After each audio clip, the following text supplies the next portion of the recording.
साहब कहने लगे आ जाए यहाँ भी फातिहा पढ़े।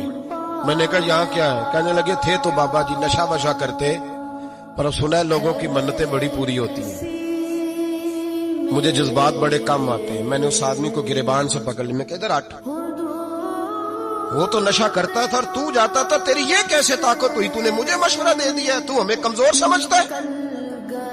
हम कमजोर ईमान के लोग हैं और मैं यहाँ तुझे कहूंगा नहीं नहीं मैं यहाँ नहीं जाता, मैं वहां जाता हूँ। बिल्कुल कोई लगी लिपटी बात नहीं, खरी बात। तसव्वुफ वो, दरबार वो जहाँ कुरान पढ़ा जाए और रसूलुल्लाह की हदीस सिखाई जाए, बाकी कोई मतलब नहीं किसी किस्म का। मैं दाता साहब कभी जाऊं ना जलसा करने किसी काम से, किसी तकरीब में, तो मैं दाता साहब के मजार पे नहीं जाता। मैं कहता हूँ यार ये यराना नहीं कि बंदा किसी काम आया था तो फातिहा पढ़ लो, वापस चलो। गखड़ से स्पेशल आएंगे दाता साहब के मजार पे हाजिरी देने, और मेरे संगी गवाह हैं कि मैं स्पेशल टाइम निकाल के बहुत सारे काम छोड़ के स्पेशल जाता हूँ, और मैं मुराद मानने नहीं जाता, मैं दाता साहब का शुक्रिया अदा कर दे जाता हूँ। मैं उनसे कहता हूँ हुजूर आपकी मेहरबानी, आप यहाँ आए तो हमारे बड़े भी रसूलुल्लाह के गुलाम बन गए। मैं तो सलाम अकीदत पेश करने जाता हूँ। हम मज़ारात पर जाने के कायल नहीं, बल्कि हमारी तो अकीदत का दर्जा ही मुकम्मल नहीं होता जब तक हम मजार पे सलाम ना करें। पर मजार दाता साहब का, मजार ख्वाजा मोइनुद्दीन अजमेरी का, मजार गौसे आजम जेलानी का, मजार मुहद्दिस आजम मौलाना सरदार अहमद का, मजार औलिया का, मजार मियां शेर मोहम्मद शरफपुरी का, मजार रब करीम के बंदों का। भंगियों चरसियों के मजार नहीं होते, और नाम इन मजारात के कायल है, बिल्कुल कायल नहीं हम। मैं थोड़े दिन पहले लाहौर गया था, तो मैं कार में मियां साहब मियां शेर मोहम्मद शरफपुरी का जिक्र कर रहा था। मैं अपने दोस्तों से कह रहा था यार बहुत बड़ा बाबा हुआ है, तो मुझे कहने लगी करामत क्या है? मैंने करामत यह है कि सारी जिंदगी सुन्नत का दर्स दिया है।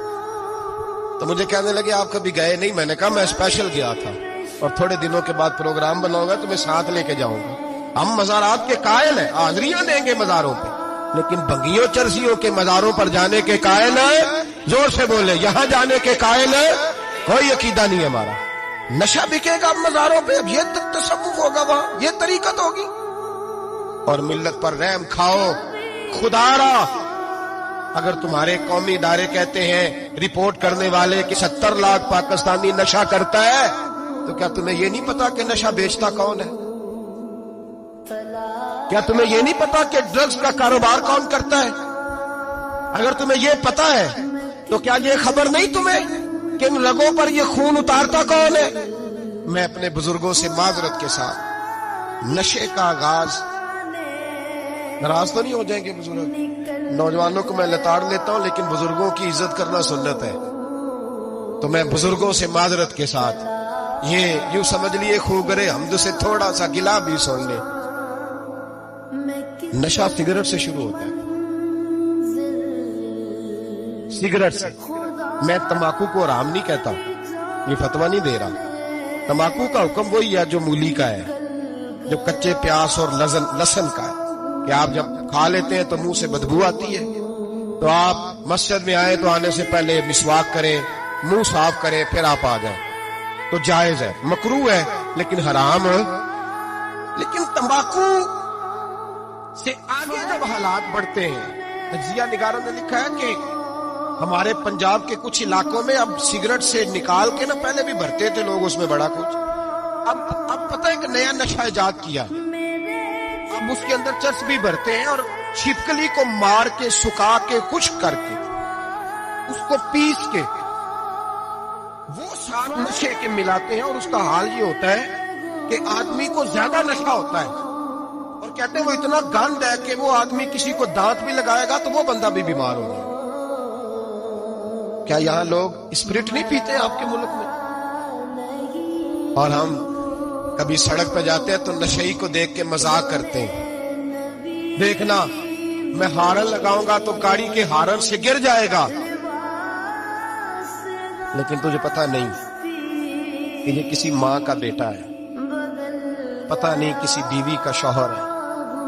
एक हमारे दोस्त हैं, बुजुर्ग हैं, उनका दामाद फौत हो गया, नशा करता था, तो मैं ताजियत करने उनके घर पहुंचा तो खड़े हो गए हाथ बांध के, कहने लगे हजरत साहब باقی ساریاں گلاں چھڈ دیو، صرف نشے تے تقریر کریا کرو۔ وہ جب جیتا تھا تو تب بھی اس کے بچے یتیم ہی تھے، یتیم ہی تھے۔